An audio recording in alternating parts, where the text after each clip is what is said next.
Good morning, good afternoon, good evening. DJ here. Welcome to Hands-on SAP Dev with QMacro. Sounds like a TV show, doesn't it? It's crazy. You're joining us live on a cold and rainy Friday morning in Manchester. I hope it's a bit better weather where you folks are. Apologies in advance. I've got a bit of a cold, bit achy, and got lurgy generally, sort of a bit run down after Tech Ed last week and the travel and everything, but we'll survive. In fact, more on that shortly. I was talking to a friend and colleague who I've mentioned on Twitter just earlier. He's also a bit run down. So where are we? We've got lots of viewers already. Thank you for joining. Good morning, Mahesh. Good morning, Brenton as well. Fabian, it's great to see you all here. Fabulous. So today is episode 44. And this is sort of, because it's a Friday episode, I want to continue on the sort of the backbone theme that we're working on right now, which is, of course, starting to look at SAP Cloud Platform as a business technology platform, and specifically looking at sort of business services. The one we're starting to look at, as you know, is business rules. And one thing I want to do today, the main thing I want to do today, is sort of make the move from business rules that I've been using on the Neo environment on SAP Cloud Platform and sort of get things running on Cloud Foundry. So that's the main task for today. I'm not sure how far we'll get, but we'll work together towards that. Hey, Volker, good morning. Good morning, good morning, good morning. I've got my coffee in my SAP Coffee Corner radio podcast mug, of course, as usual. And also I found out earlier this morning, that it's BBC Radio Music T-shirt day. So of course, it just so happens that I'm wearing, I don't know if you can see it yet, one of my favorite T-shirts from the best band in the world, obviously. Those of you who are not acquainted with that Canadian prog rock band from the 70s, they've been going for a very long time. I've seen them a few times. Amazing. Listen to their music.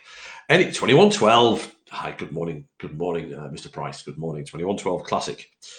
2112 is one of those numbers on a digital clock that I see. Like 1111. Oh yeah. Oh, I've noticed 1111. 1337. Leet, a programmer sort of cool word. I noticed that, and of course I noticed 2112. Thank you, Brenton. Yes, Mr. OData. That was a little bit later than 1920, but I love you too. Right. Okay. So I'm really happy with my setup for live streaming with Lightstream. As you know, I had a few issues with running OBS on the Catalina flavor of macOS a couple of weeks ago, and it sort of forced me to look for something else, sort of like in an emergency, really. And I came across Lightstream, which is a Chrome browser plugin or extension, which is crazy. Anyway, I'm not going to talk too much about that, but I'm using Lightstream now. And also because it's got this green room where I can bring guests on, that's why next week we've got a couple of guests. I've got somebody on Friday who you know already. That's Marius, my friend and colleague Marius Obert, who today is in Wien, in Vienna, I think. Is that right, Marius? Running a CAP Node.js code jam. Yes. And also we've got another friend and colleague, Max Streifeneder, who is in, did you just pronounce it Sertogenbosch? Sertogenbosch, not quite sure, which is, of course, in the Netherlands. Also running a CAP code jam. So we've got double whammy CAP code jams today. In fact, Marius tweeted something, doppelt hält besser. Of course, it's always better doubled or in twos. So there we go. Oh, greetings to Vienna. Okay, Big ID 42, welcome. And Amit, hi, welcome Amit as well. So code jams all around, yes. So in fact, let me switch to I'm going to use my phone here with a remote control thing. Oh, there we go. Sorry, I just pressed the wrong button then. With the remote control for Lightstream, which is quite good. The only problem is that this phone, because of security reasons, sort of goes to sleep quite quickly. I'm going to switch to my main stream, and I'm going to set my browser window. There we go. Select screen share, share that. Wonderful. Okay. So you should be now seeing my screen. It should come up in a second, because what I wanted to do is just share a few things. Now I can see it's black at the moment. Darkness, not the darkness, but darkness. Yeah. Oh, in fact, yes, I made a mistake there. What I need to do, of course, is send to live. Of course, that should be okay now. Browser screen. Why is that not working? Send to live. Yes, send to live. Updating stream. Update successful. There we go. Wonderful. Thank you, JR Fury. That's better, isn't it? I think that's better. Oh, okay. Awesome. So, if you want to request a code jam, and there are code jams not just on CAP but also on other topics. SAB code jams. I think if I just there we go. Yeah, straight to SAB code jams community event. There are these topics here. Another friend and colleague of ours, Ian Thane, is sort of the man behind the curtain here generally at the moment. So he's been reorganizing this page a little bit, which looks a lot nicer. So thanks, Ian, for that. So we got these different topics, and just send an email to sapcodejam@sab.com if you want to organize a code jam. And I know that some people are already requesting code jams for 2020. So yeah, should be exciting. So yeah, double code jam today. One thing I wanted to share was there was the code jam tweet to remind me to share that. One thing that I wanted to share was that on the sort of starter page for the SAP Cloud Platform, the Cloud Platform cockpit, there's a new starter scenario that's just gone live. I tweeted it this morning. So this is a scenario. It's a mission on our developers.sab.com tutorial pages. So I'm not going to open that now, but basically go to your cockpit, sign up for a trial account if you haven't got one already, of course, and then you can check out this brand new starter scenario, building a business app using Node.js. Now, a lot of folks on here, we've been doing some CAP stuff on the live streams before, so you may be familiar with some of it, but of course, I do like learning stuff where I know some of the material already, because then it allows me to concentrate on stuff I don't know. So that's that. What else are we doing? Oh, yeah, so I decided that, you probably know the process, but what happens after a live stream is that I take the video, I trim the start, because of course all that sort of 5 minutes of waiting around to allow people to join, you don't want to have that on the final recording on YouTube. But I take that, trim that, I send that to a certain colleague of mine who has to upload it to YouTube on the SAP developers channel into the Hands-on SAP Dev playlist. And then I start to sort of, once I've trimmed it, obviously I don't want to do the annotations before I trim it, because all the timings will be wrong, right? By the way, the annotations, if you don't know already, replays, there we go, replay. If we go to the replays, for this particular, there's the SAP Developers channel, for this, for the Hands-on SAP Dev. If I just take a random example, you can click on the annotation links blog post, and that'll take you through that particular episode, the recording of it, and then have links here, if you don't know already. Bang, 9 minutes and 27 in. Click on that, because that's maybe what you're interested in, and you go straight to the recording on YouTube to that particular time, minutes and seconds. So those are the annotations. So I decided, well, I'll write my annotations in Markdown, produce HTML, and then paste them into the editor in the blogs.sab.com site. So I thought, I'm going to work more openly. Hey, you finally got in. Welcome, PJ Cools. That's great. It's great to see you. So what I thought I'd do is I sort of, I want to work more openly. And so here's an example. I've got a new repo, Hands-on SAP Dev. I've got the annotations folder in there. Did I say folder? Directory. And there's the one we did on Tuesday, and I've already written the annotations. I'm just waiting for the video to be made public, pushed to YouTube and made public on there, which I can't do. But there are the annotations already. And of course, once I get the YouTube video ID, then of course I can update these timestamps and everything, and the XXX, there's an XXX somewhere to update the actual video URL. So that's what I do. And in fact, I've just, in case you're interested, I've got here a little shell script that does that for me. So all I need to do is specify the video ID and the annotation file, and it'll modify that file for me. Using classic command line tools, of course.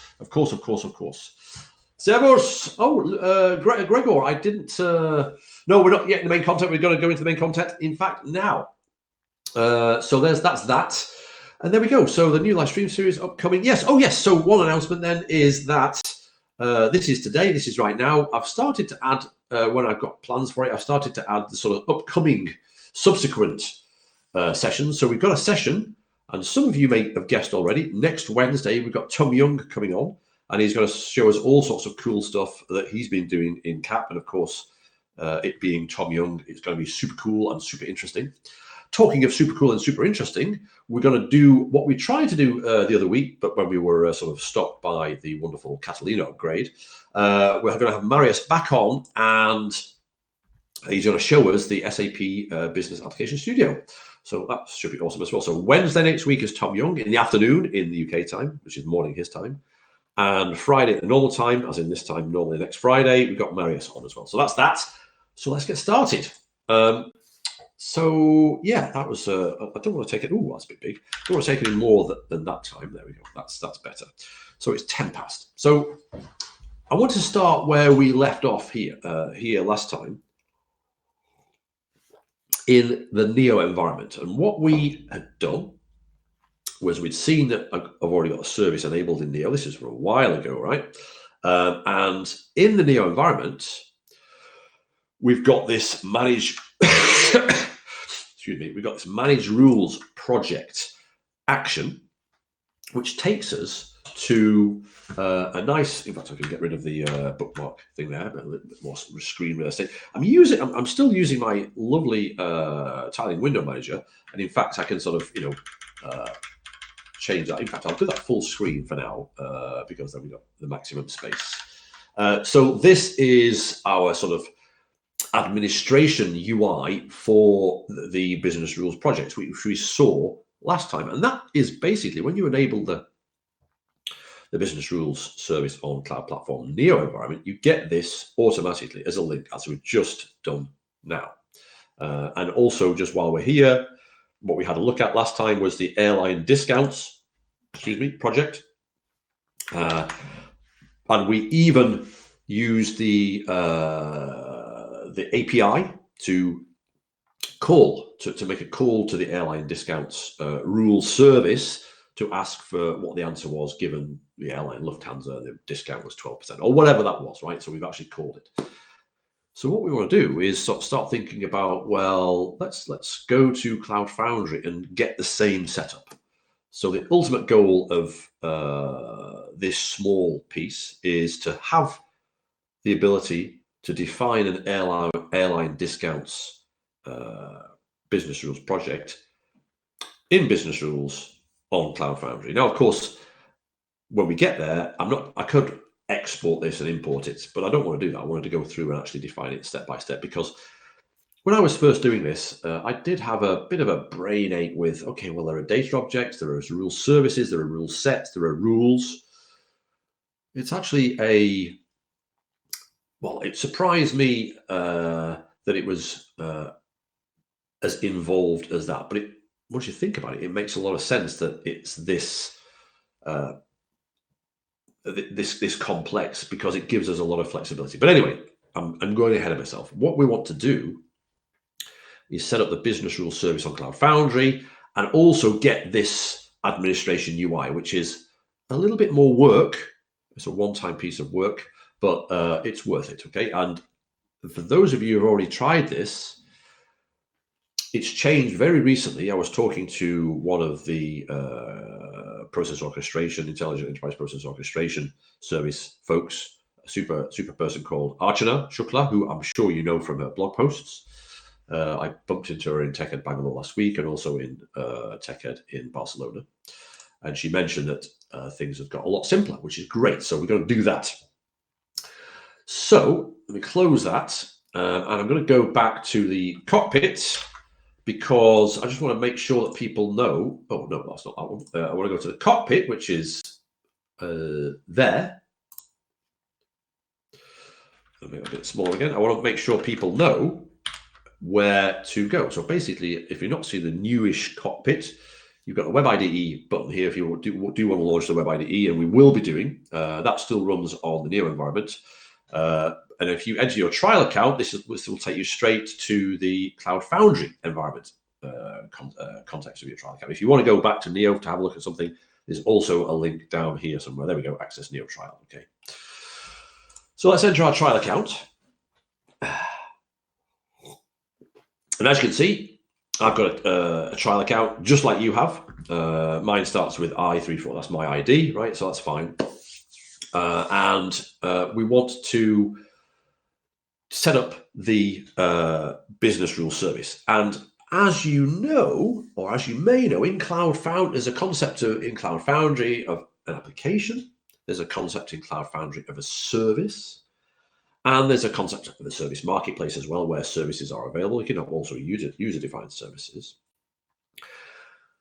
But unlike Neo, within Cloud Foundry, there's not only a concept of a service, but there's also a concept of a service instance. So you don't actually interact direct with the service. You create an instance of that service in your own space, basically, in your own organization, your own space, and you use that. And then that service may or may not be bound to an application. Okay, so there's service bindings as well. These are all Cloud Foundry concepts that I'm sure some of us already are fairly familiar with. By the way, the chat has, on my screen up there, the chat has stopped. Can somebody just say hello or wave or something, just so I know that the chat is still alive and everything? There's a new version of the Twitch Stream Manager. Thanks, Gregor. Fantastic. Good morning, Nimble, as well. 1, 2, 3. Ah, wonderful. That's a bit of life in the chat. Yes, keep chatting. Chatting is always good. It gives me a warm feeling that you're still there and things are making sense. Of course, if they weren't making sense, I'm sure you'd tell me. So anyway, we're at this stage here, and for those of you who don't know, of course, within a global account, there's a sub-account, and I've got my trial sub-account here. So we're still at the SAP Cloud Platform concept level at the moment, but then in Cloud Foundry, a sub-account in Cloud Platform has a one-to-one relationship with a Cloud Foundry organization. So my sub-account details here, 347491 trial, has a one-to-one relationship with a Cloud Foundry organization, which, because of course I've enabled the Cloud Foundry here, and that organization is called that, right? Within there's one member. In a trial account, you have one member, which is you, as in me. And there's within an organization in Cloud Foundry, so now we're in Cloud Foundry terms, within an organization, you can have multiple spaces. So there's one extra level of sort of hierarchy. See it that way. In Eleanor, Luke, good morning. Good morning, good morning. All listen closely, yes. And listen through my nose here. I'm super bunged up. I apologize for that. So within the Cloud Foundry organization, which is a one-to-one relationship with a sub-account, you have spaces. And spaces is what you might, in Cloud Foundry, is what you might have used sub-accounts for in the Neo environment, okay? So spaces, and I think the default space name that you get when you set everything up and you do it, you let the wizard set it up for you, is a space called dev. And that gives us a clue that actually there might be a space called pre-prod or test or whatever, and there might be a space called prod. So you can organize, you don't have to, but you can organize your dev, test, prod, your landscape at the space level if you want to do. You can also set up another organization, for example, with their own spaces for a separate part of the business, all sorts of different ways of slicing the resources that you have available. So you can create a new space here if you want. So we're going to use this space. There's nothing in here. I got rid of everything earlier this week. And as you can see now, we're on the breadcrumbs here. We're in our Cloud Foundry trial. There is the sub-account, effectively. That there is the organization, and that there is the space within the organization that's related to the sub-account, okay? So, Gregor was saying, the nice thing is that you can renew a Cloud Foundry trial even after the 90 days, but be aware that content will be deleted. Yes, super. Thanks for pointing that out, Gregor. Yeah, you get 3 times 30 days. So you can renew after 30 days 3 times, which equals 90. And each of those renewals, your stuff in your spaces remains. But after the 90 days, you can renew again, but your stuff gets deleted. I mean, you can obviously download stuff and whatever, and if it gets deleted, you haven't got any copies, then why isn't it on GitHub, for example? But anyway, that's another story. But yes, thank you for pointing that out. And yeah, Gregor has pointed to a tweet from Cecilia, which is awesome. Okay, so if we have a look in the service, so we talked about different concepts in the Cloud Foundry. We've got the concept of an application. We've also got a concept of a service. Okay, so we're going to look in the services, and we're going to look in the service marketplace, which is a little bit like the services list in Neo. Okay, so there's a ton of stuff here. I'm not going to scroll. Well, yeah, there's a lot of stuff to scroll through, and you can sort of see that things are very similar. There's a business rule service here. There's what other things do we recognize here? API management. ABAP trial, how exciting is that? ABAP trial service, developer tools. Have they changed the font on that little logo there? That's a serif font now, isn't it? Interesting. Anyway, not that I notice these things very much. One interesting thing, which we won't dig into today, but one interesting thing that's different to the Neo environment from a service perspective is that there's a connectivity service explicitly here, rather than just sort of appear in the Neo sort of navigation part on the left-hand side.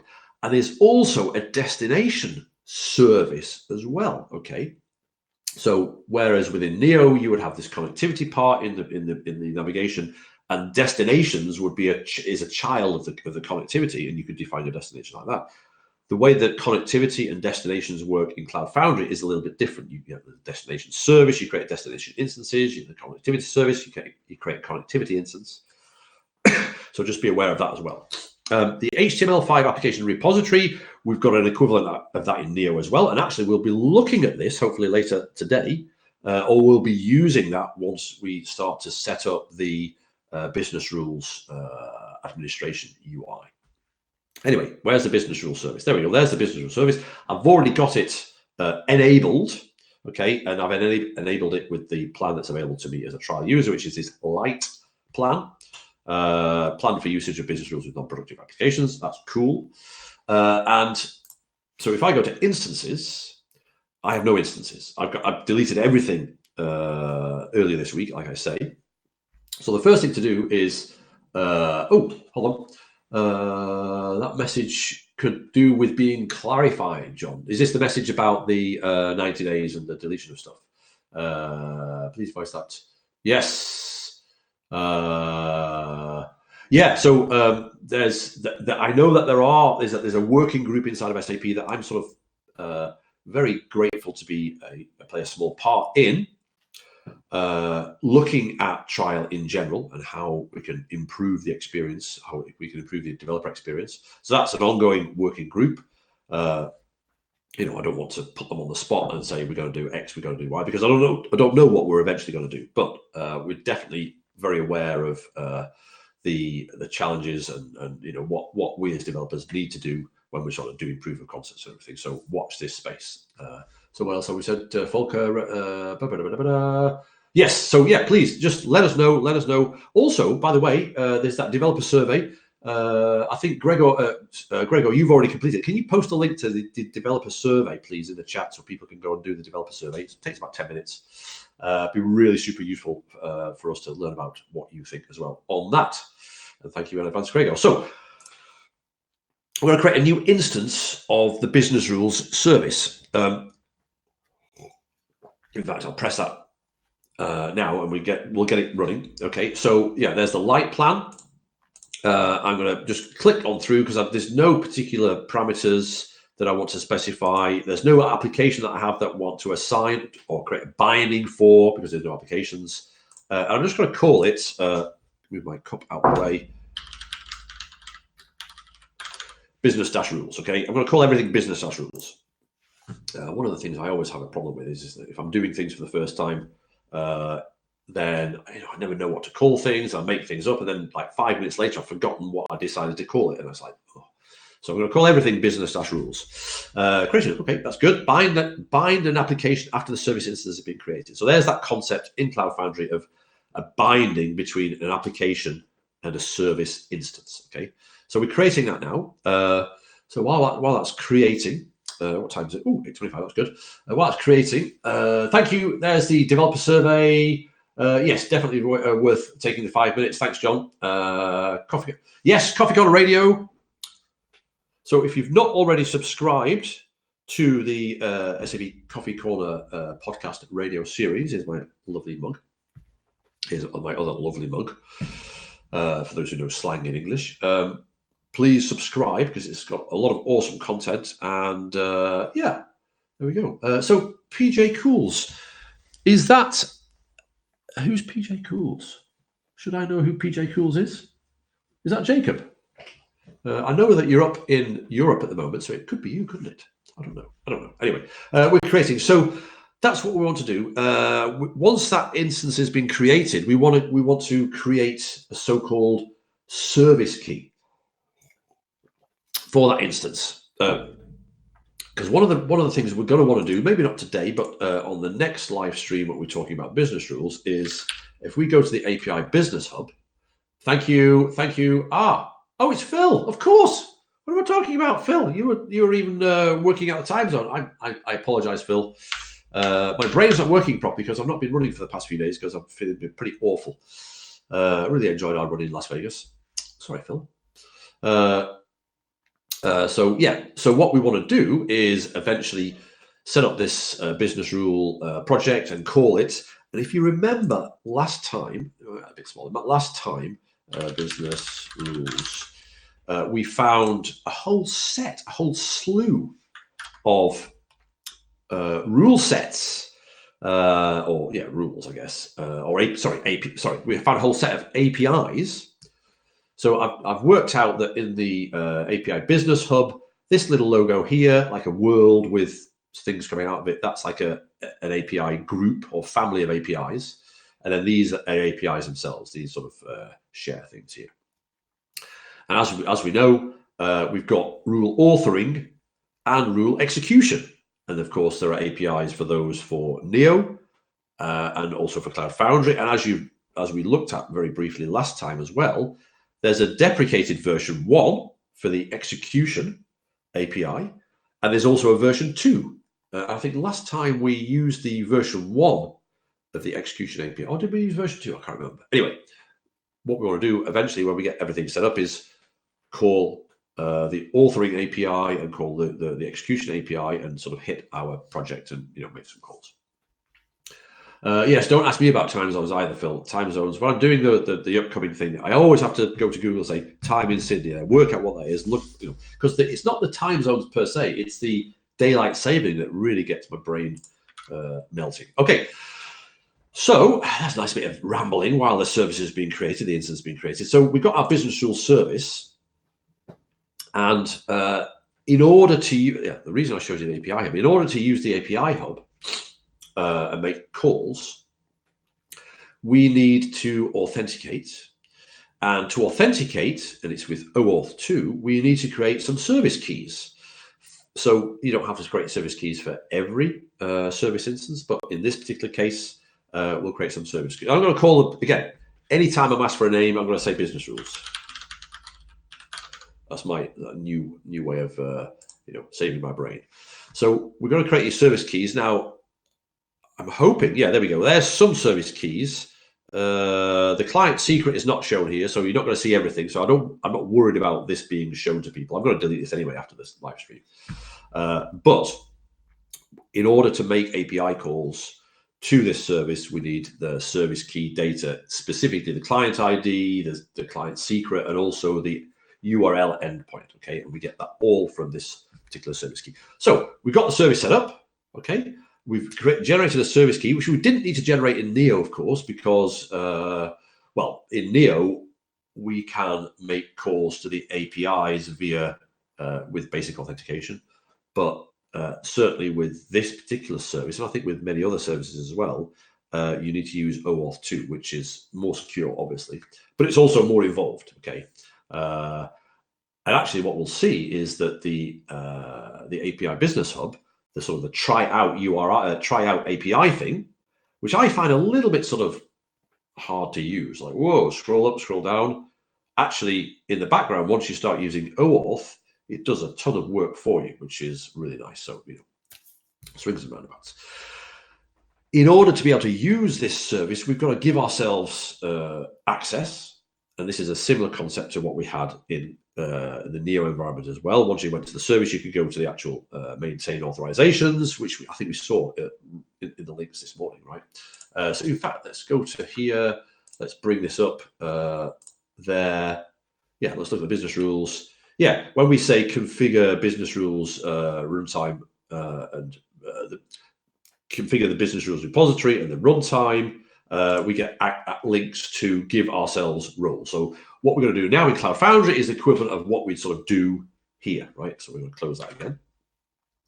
So now what we want to do is go back to the organization level, because it's at the organization level that you manage roles, role collections, assignment of role collections to people.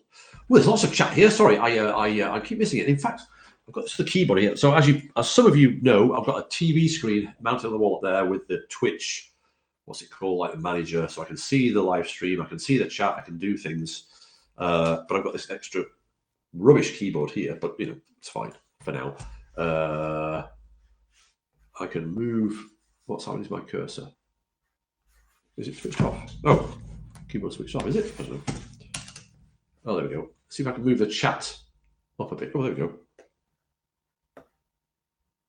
My chat, activity feed.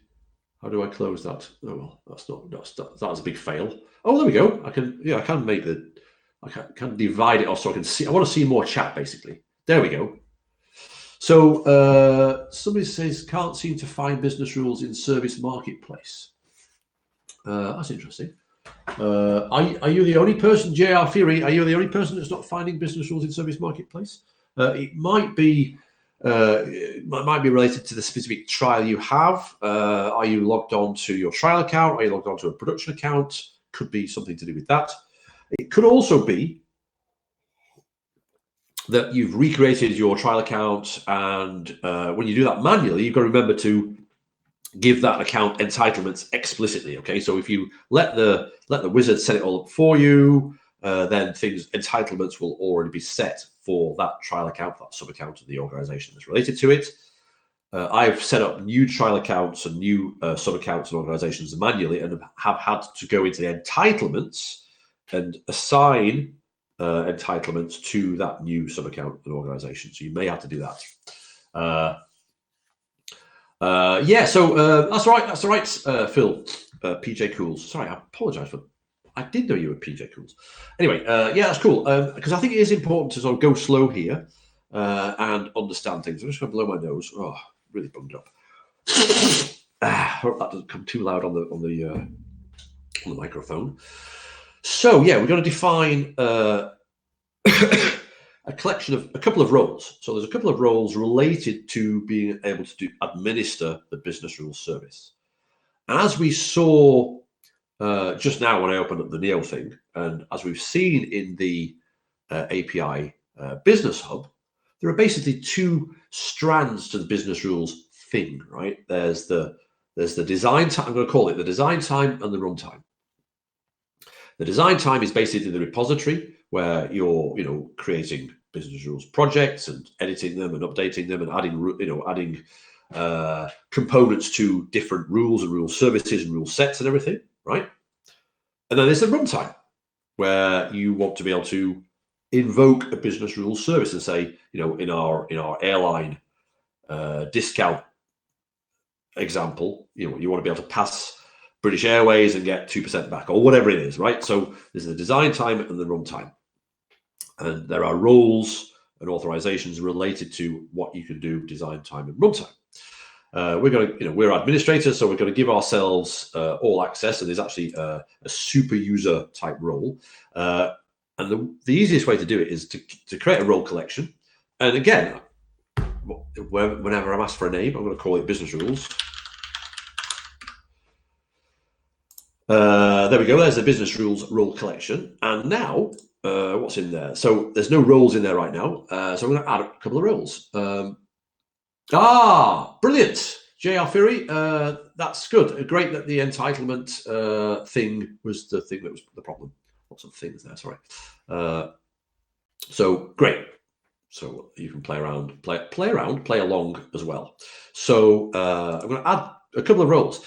Now, because we're in the context of the Cloud Foundry that knows about the applications that's available to us, given the services that we've already got this application identifier here, BPM Rule Broker B2644. And this to me, see, as you can see as well, in my fairly bare bones Cloud Foundry trial environment, I've not really done anything.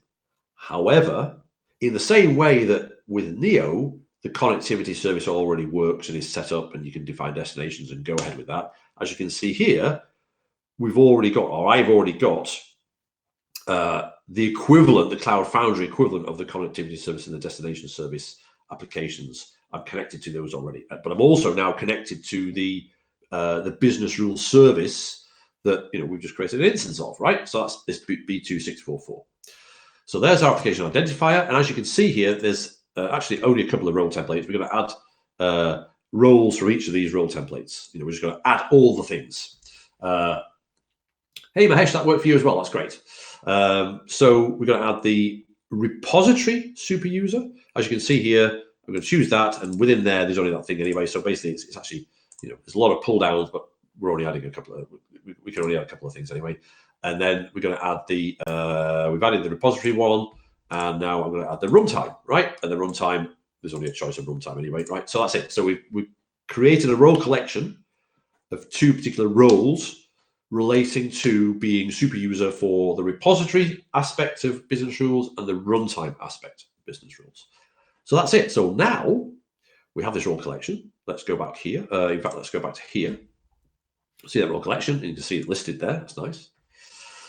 These sort of interesting, these role names, these sort of camel case role names that remind me a little bit of symbols in Clojure. I don't know why suddenly I'm thinking of symbols in Clojure, but in Clojure, the language, the sort of the functional programming language, Clojure with a J, that compiles to JVM bytecode. There's this concept of symbols, which is like plain words you can use in your code. It's like crazy good. Anyway, just reminds me of that. That completely. Okay, I'll come on to that later. I've got something. Robert Dino, are you here today? I've got something for you today because I saw a question from you on Tuesday's live stream that I didn't see at the time. I've got an answer for it as well. So Robert Dino, if you're here, give me a shout on the chat because I've got something for you. So we now want to add this role collection called business rules to me, who is the user in this Cloud Foundry organization, right? So the ID service, the identity provider that is being used, of course, default for all of us, is the SAP ID service. Fantastic, you're all caught up. Oh, you're doing it live with us. That's brilliant, brilliant. That's what I like to see. We're all hacking together. I don't know whether it's the coffee. It's a new coffee from Pack Coffee. It's probably just my illness. My mouth is really dry. I keep drinking the coffee, making it worse. I'll have some water instead. 8:39. God. By the way, on Tuesday we did a live stream and we did it for 90 minutes, so half an hour more than today. Now I know that a lot of us have meetings straight after this and whatever, so I'm going to keep this to 60 minutes. But I think I'm going to go for any sort of, more off-piste stuff. I might do 90 minutes. Or anything that's not on a Friday at this time, I'm going to do 90 minutes. Oh, almost forgot the service key. Yeah, do the service key. So anyway, I've got my email address in at sap.com and show the assignments. I shouldn't have anything assigned, right? There's nothing assigned right now. So I'm going to assign a role collection, and the only role collection I can assign, I mean, the nice thing is about having a clean account is that it's all, pretty straightforward. So there we've got now our trust configuration setup, i.e. the business rules role collection that contains those two roles related to repository and runtime assigned to me, who is the user of this account, right? So now, everything that we need to utilize the business rules service is all set up. However, what's not set up is, and then again, let me just go here for contrast. What's not set up, and this is the thing I pointed to before, is this thing here, the Manage Rules Project Editor. Okay, if we go here, I mean, there isn't really a concept here of, but in fact, let's go back to our developer space, dev space, and go in there. And as you can see, while we have this service instance called business rules, okay, and it's got some service keys, yeah, there are no applications. And there's also, unlike in Neo, there's also no concept directly of subscriptions, okay? So what, a lot of the stuff that we were able to enjoy using in the Neo environment was done via subscriptions. We were subscribed to applications running in a different sub-account, in an SAP-owned sub-account, and we sort of just consumed that. It was quite a nice idea. Anyway, we're going to do something slightly differently here, and basically build or bring in and deploy our own manage rules administration application, okay? Which is, you think, oh, that's a bit of a pain, but actually, you only do this one time, and for people like us, it's great because it just teaches us, just gives us a little bit more exposure on how all these things work. Now, having talked to Archana, and by the way, completely random, but I always used to think that her name was pronounced Archana, but it's Archana. So there's my ignorance rearing its head again. So they've prepared a little zip file that we can download and deploy or import into the SAP Web IDE, build it and deploy it, okay? And I've had a look at this, was it yesterday or Wednesday? And it's super interesting because it hardly contains anything. It just contains definitions and pointers to other things, which is quite cool in itself. So we don't need to go here anymore. Let me bring up the bookmark thing again. Let's go back to our cockpit and launch the SAP Web IDE. And in the meantime, while it's launching, I'm going to go to, did I have it in this thing here? No, git cf, there we go, there it is there. Perfect. So we've got, don't you love Chrome and the way it remembers URLs? We've got in the Cloud Business Rules samples repo, or in the SAP organization on GitHub, we've got a repo that includes in the CF apps folder directory. I said folder again, didn't I? The CF business rules editor.zip. Okay, so this is basically what we need. Now, don't despair. I mean, we'll put a link to this anyway. But this is also in a super new or pretty new set of tutorials. I'll link to the tutorials as well. So you don't have to worry about remembering all this that we're doing or remembering where this is, because this is also linked to the tutorials. There we go, there's our channel now. So also what I was going to say was, I know that I've always been helped by you folks on the chat by typing in links and everything. And I'm sure that somebody is thinking, oh yeah, shall I type this GitHub link into the chat so people get it? That's brilliant, and thank you for doing that. And please continue to do that if you want to.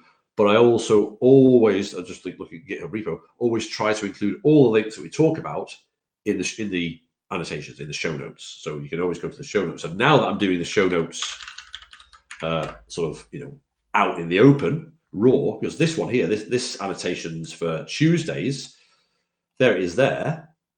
That's not even published yet, but it's there for you to look at. So there's, for example, I posted a link to, or we talked about a couple of documents. There's the link to those two documents there. So yeah, so look for the show notes, which should be coming out for this one. Should be coming out either today or Monday for this anyway. Anyway, what we want is this business rules editor zip file. Okay, so we'll download it. There we go. As you can see, I'm using the wonderful Chrome OS. I've been using this for a couple of weeks now. I've used Chrome OS for a long time anyway, but only sort of as a in hobby mode. I'm using this for work mode now. I can't connect it to the SAP network, but working from home 90% of the time anyway, I don't normally have to. And if I do need to connect to the SAP network to get some VPN only stuff, I use my MacBook. But this is just so good. Anyway, so we've got that now downloaded there. By the way, I just exported the airline discounts project anyway, just in case.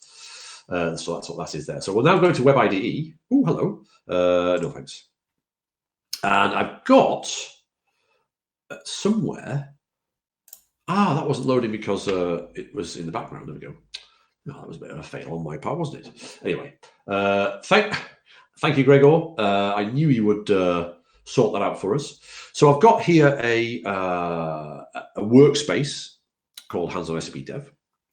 By the way, don't forget, this time next week on Friday, Marius is going to show us the Business Application Studio.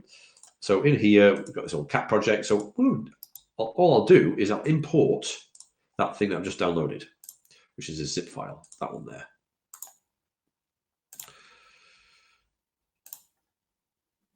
Then we're going to have a look. And really, I think what we should do is just take our time a little bit before we build this and deploy it, just to have a look at what this contains, or more importantly, what this doesn't contain. Gregor, in fact, sorry, I missed that one as well. So JR Fury, the show notes are really helpful. Missed a few episodes, but got some pretty nifty tips from there.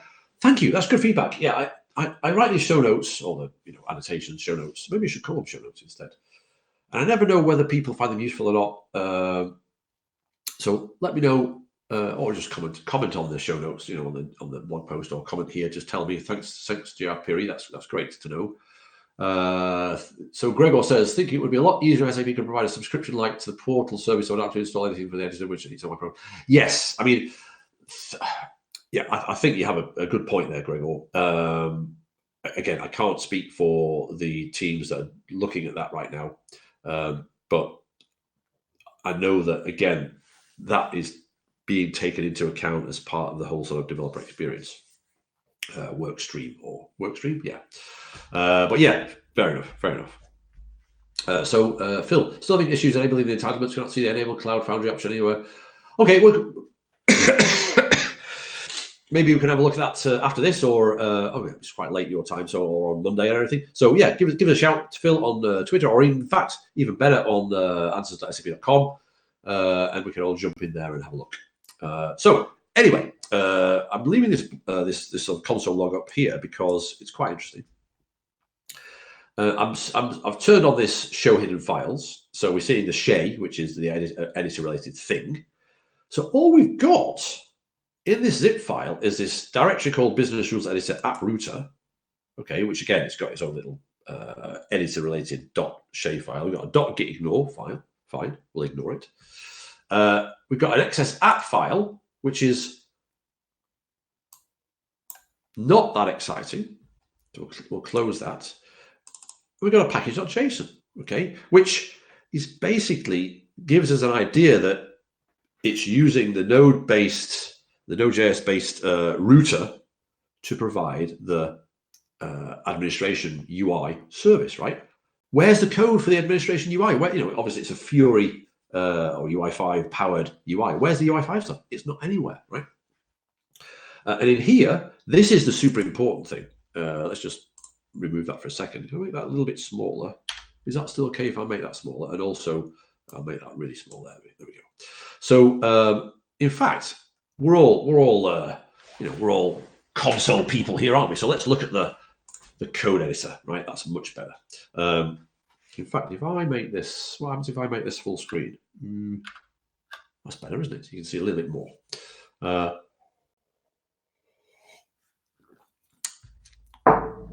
So we've got basically something that's quite easy to read. Let's just close up Well, let's look at the resources first, right? We've got 1, 2, 3. We've got 3 resources that this multi-target application, this administration UI, relies upon or depends upon. We've got the business rules editor HTML5 repo runtime, which is basically where the actual UI lives. Okay, and we noticed that service when we were scrolling through the services before, right? We noticed that service in our Cloud Foundry service marketplace. So this is where there is some similarity with with Neo, okay, and it's a managed service. Okay, so this is there's a service type, and there's sort of Cloud Foundry generic service types. Types. As you can see here, this is a managed service type from Cloud Foundry. But you'll also see that there are some SAP specific service types. So that's that. Ronnie says, Inception, Marius tweeting about QMacro Live from Code. Woo! Yeah, in fact, Marius and I were testing out Lightstream's green room yesterday for Marius to come on next week. And we had sort of Inception in Inception. It's just like amazing from a visual perspective. So that's cool. Maybe we should tweet. We should say hello or something. Tweet from us. Maybe not. No, we've got time. So we've got that resource there. Okay, that's that one there. We've also got. How do I close that back up again? Where are we? Yeah, we've also got this one, and that is an existing service. So of course, this application also requires a binding to, in brackets, the business rule service itself. And that is an existing service, as in an instance of a service.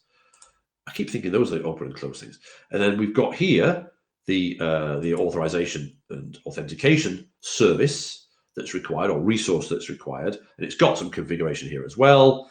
And this is what's required in order to use this. Okay, so fine. So we're not going to dig in too much to what's in this MTA, but I just wanted to show what's inside here. This is basically a list of pointers to different things. But really what we're interested in is what this MTA YAML is providing. It's providing a Node.js-based app router, which is this business rules editor app, called business rules editor app router, and that will figure in the name of the URL later when we build and deploy it. When we deploy it, we specify that it's going to have, a quota of 256 meg on disk and 256 meg memory. I don't know whether that's deliberately chosen to be the same. It's a bit weird. But anyway, and it requires these 3 resources we've had a look at. That's all there is in here.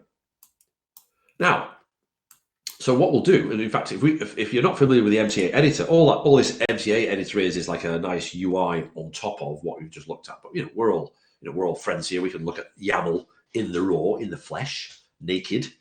But this is basically the same. So you've got the basic information, and you've got the resources which we looked at. Those are the 3 resources there. And then you can see all the different bits and pieces that are in those resources. And then we've got the module, which is only one module, as in, this is the thing that's being deployed. And this requires those 3 things down there. Okay. What's that weird artifact on the screen? Oh, it's the deselect select thing, right? Anyway. So what we'll do is we'll build it. Now, what I want to do is not jump ahead to too many modern things. I want to use this deprecated build tool. And we're looking in another live stream about the differences between the different build tools. So this deprecated build tool, it's going to be around and supported until sometime at the end of Q1 or Q2 next year, sometime in May next year. So you can still use it then. And this is this deprecated build tool. There's the JavaScript. It's the Java. Did I say JavaScript? It's the Java build tool. Okay. But as some of you may know from if you've been on the CAP Node.js code jam, you get to play with the new build tool called MBT, which is a node package, right? But we'll do that another time. I want to do the old one first, just so why not? So Phil, it would be good to understand why I need to run business rules after creating an application running Neo, just basically run the application directly. Run business rules. I'm not sure what you mean there, Phil.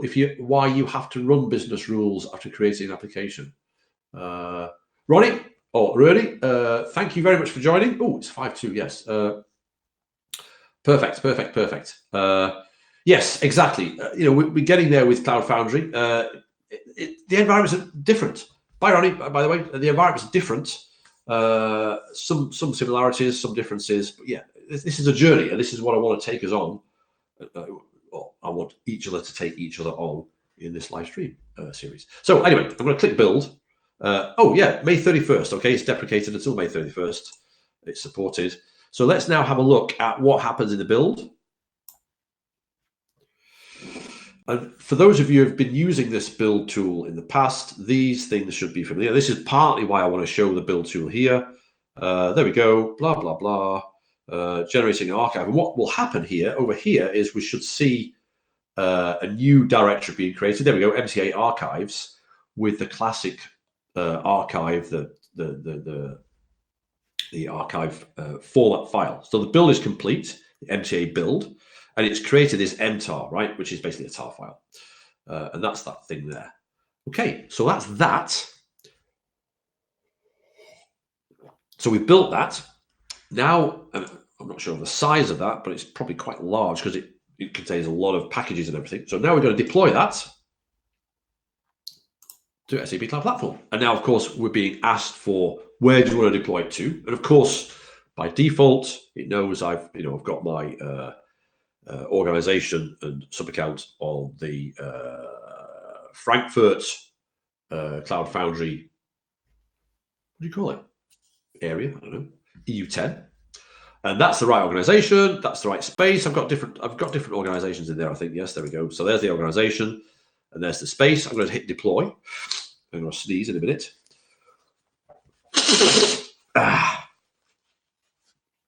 There we go. There's the deployment service starting. And of course, remember, you only have to do this once. And yes, it's the developer experience is a little bit more raw in Cloud Foundry. But actually, I'm not just saying this because I've got my SAP hat on. I do actually like understanding what's going on in the background because it gives me a wider understanding of what I would have to do if I did a similar sort of thing for my own project in the future. So let's deploy this. Oh, 8:57. So we've got 3 minutes. Will it deploy in 3 minutes? Let's go back to here. We don't need that anymore. Let's go back to here. Let's go in and enter our trial account. While that's deploying, let's go straight into the sub account. There's the organization. Let's go into that space. And what we should eventually see here, in fact, if I default screen that and split that across, there we go. We should see what's going on here, deploying, and a bit smaller as well. Oh, there we go. We can see things are appearing. Let me just make that smaller as well. Things are appearing here. There is a way of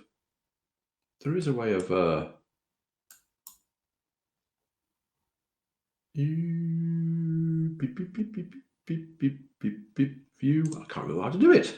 I've not done it for ages. Maximize outline. How do I get rid of the outline? That's not it. How do I get rid of this instead of just doing that? Oh, it failed. Ooh, amazing. Let's have a look. Oh, there's the outline. I don't want the outline. Failed. Response state is failed. That's so frustrating. We'll try it one more time, but then if it still fails, the first thing we're going to do next time is debug why it failed, which I suppose is also interesting, right? So let's just deploy that again. But also, come on. Also,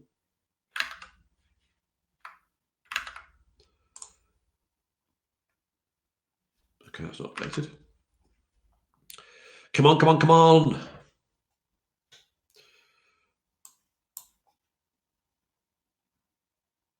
Did anybody notice? Could not bind application. Ooh, could not bind application business rules. Blah, blah, blah, to service business rules.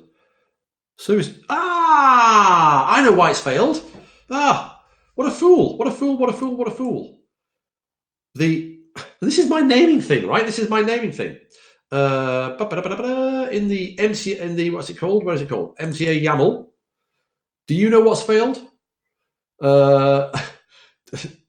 Do you know what's failed? Because I think I do. Well, basically, I failed, but there we go. So the service is not called business rules. It's called business dash rules, isn't it? Because I said every time I'm going to ask for a name, I'm going to call it business dash rules. So let me build that again. Is it still deploying? Come on, let's build that again. Let's wait for the deployment. Yes, that's it. Yes, Gregor, thank you. There we go. I could pretend that was deliberate, but it wasn't. I still stand by my, when asked for a name, always use the same name, but don't forget to use that also in the configuration. Now, also, I like having problems, not all the time, but when we're doing this, because it sort of shows us that, not all problems are bad problems, and we can debug them and work out what's going on. So come on, finish deploying. Shall I just build it anyway? Maybe I'll just build it anyway. Yeah, let's build it anyway.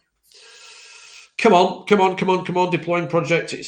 So let me just reiterate, and Gregor spotted it as well, but let me just reiterate what's going on there. Let me just close that.